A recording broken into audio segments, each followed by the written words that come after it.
کبھی آپ نے سوچا ہے کہ ہماری زندگی میں اکثر مشکلات کیوں بڑھ جاتی ہیں؟ کیوں ہم ہر دن خوف، بے یقینی اور فکر میں ڈوبے رہتے ہیں؟ اصل وجہ یہ ہے کہ ہم اپنی طاقت پر بھروسہ کرتے ہیں، مگر اس طاقت پر نہیں جو سب طاقتوں کی مالک ہے۔ ہم بولتے ہیں بسم اللہ، مگر دل کے کسی کونے میں شک رہتا ہے، اور یہی شک ہماری کامیابی کے دروازے بند کر دیتا ہے۔ آج میں آپ کو ایک ایسی کہانی سنانے جا رہا ہوں جس میں ایک شخص کی پوری زندگی بدل گئی، صرف ایک چیز نے، بسم اللہ پر یقین۔ فہد ایک عام سا نوجوان تھا، لاہور کی تنگ گلیوں میں پلا بڑھا۔ غربت اس کے گھر کی دیواروں پر لکھی ہوئی تھی، والدہ بیمار رہتی تھی، والد کا سایہ بچپن میں ہی اٹھ گیا تھا۔ فہد مزدوری کر کے گھر کا خرچ چلاتا، کبھی ریڑھی لگاتا، کبھی بھٹا مزدوری کرتا، لیکن فہد کے دل میں ایک خواب تھا، میں اپنی ماں کے لیے اچھا گھر لوں گا اور اپنی بہن کی بہترین جگہ شادی کروں گا۔ مگر حقیقت ہمیشہ خوابوں کو توڑتی رہی۔ اکثر رات کو فہد تھک کر جب گھر آتا تو ماں کہتے، بیٹا سب کچھ اللہ پر چھوڑ دو، بسم اللہ پڑھ کے کام شروع کیا کرو، پھر دیکھنا اللہ کیسے برکت ڈالتا ہے۔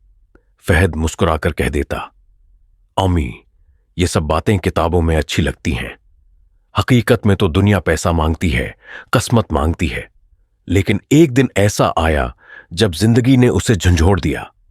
فہد کی بہن عائشہ کی شادی طے تھی، لیکن شادی سے چند دن پہلے لڑکے والوں نے جہیز کا مطالبہ کر دیا۔ 5 لاکھ روپے کے بغیر رشتہ نہیں ہوگا۔ یہ سن کر ماں کی حالت غیر ہو گئی۔ فہد نے کہا، امی فکر نہ کریں، میں سب کچھ کر لوں گا۔ وہ دن رات مزدوری کرتا رہا، قرضے لیے، دوستوں کے سامنے ہاتھ پھیلائے، مگر 5 لاکھ کا انتظام نہ ہو سکا۔ شادی ٹوٹ گئی۔ ماں کی آنکھوں سے آنسو بہہ نکلے اور فہد زمین پر بیٹھ کر اپنی زندگی کو کوستا رہا۔ اسی رات اس نے پہلی بار دل سے کہا، یا اللہ میں ہار گیا ہوں، اب سب تجھ پر چھوڑتا ہوں۔ اسی لمحے کھڑکی کے باہر اس نے آسمان پر چمکتے چاند کو دیکھا۔ اسے لگا جیسے چاند کہہ رہا ہو، میں تو خود روشنی نہیں رکھتا، سورج کی روشنی سے جگمگاتا ہوں۔ اگر میں اپنی طاقت پر بھروسہ کرتا تو آج اندھیروں میں ڈوبا رہتا۔ پھر اس نے ایک ننھی چڑیا کو دیکھا جو گھونسلے میں اپنے بچوں کو دانا کھلا رہی تھی۔ فہد سوچنے لگا، یہ چھوٹی سی چڑیا نہ کھیت ہے نہ دکان، لیکن یہ اپنے رب پر یقین رکھتی ہے، صبح خالی پیٹ نکلتی ہے اور شام کو بھری ہوئی واپس آتی ہے۔ یہی لمحہ اس کی زندگی کا ٹرننگ پوائنٹ بن گیا۔ اگلے دن فہد نے اپنی ماں کی نصیحت کو یاد کیا۔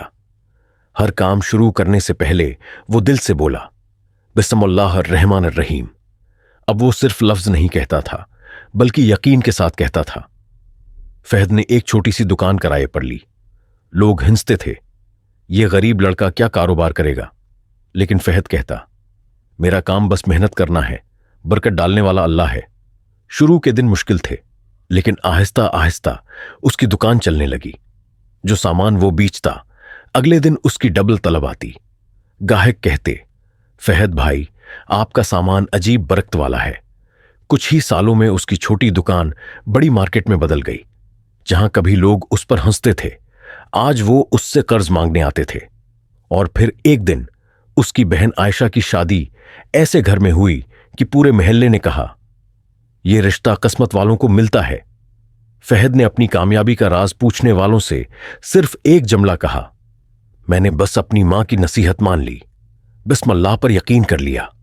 جب انسان اللہ کے نام سے آغاز کرتا ہے اور دل سے بھروسہ کرتا ہے تو زمین اس کے لیے آسان ہو جاتی ہے، دروازے خود بخود کھلنے لگتے ہیں، اور ناکامی صرف ایک راستہ بدلنے کا اشارہ بن جاتی ہے۔ بغیر بسم اللہ کے ہر آغاز نامکمل ہے۔ ہم جتنی بھی کوشش کر لیں، جتنا بھی زور لگا لیں، اگر یقین اللہ پر نہیں تو کامیابی ریت کی دیوار کی طرح بکھر جاتی ہے۔ لیکن اگر دل سے کہا جائے بسم اللہ الرحمن الرحیم تو سمندر راستہ دے دیتا ہے، پہاڑ جھک جاتے ہیں اور ناممکن ممکن ہو جاتا ہے۔